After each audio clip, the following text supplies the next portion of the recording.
Do you have one foot in and one foot out? So I was having a conversation with one of my brothers today, and he was telling me how he was terrified because he didn't want to have one foot in and he didn't want to have one foot out when it came to his relationship with Jesus. And I want to speak on that today and say that that is a lie of the enemy, straight from the pits of hell. In Romans chapter 5 verse 8 it says this, "But God showed his great love for us by sending Christ to die for us while we were still sinners."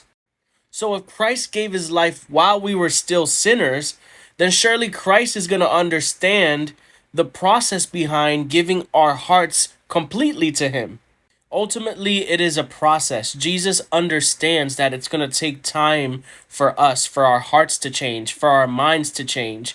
And so that's why I don't believe in one foot in and one foot out.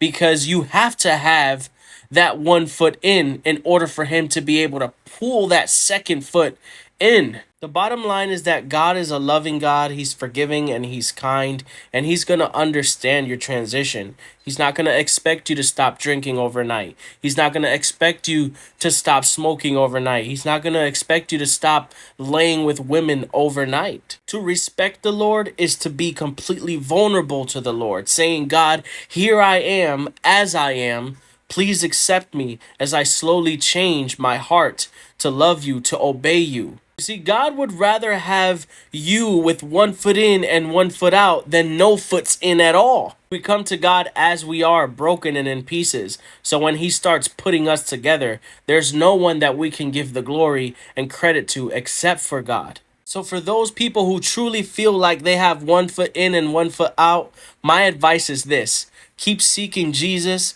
keep learning about Jesus, and keep looking for Jesus. Because ultimately, Jesus is the one that's going to help you make the changes that you can't make on your own strength. I pray that the Lord renews your mind. I pray that the Lord changes your heart. And I pray that it becomes easier every waking day to be less like yourself and more like Jesus. God bless.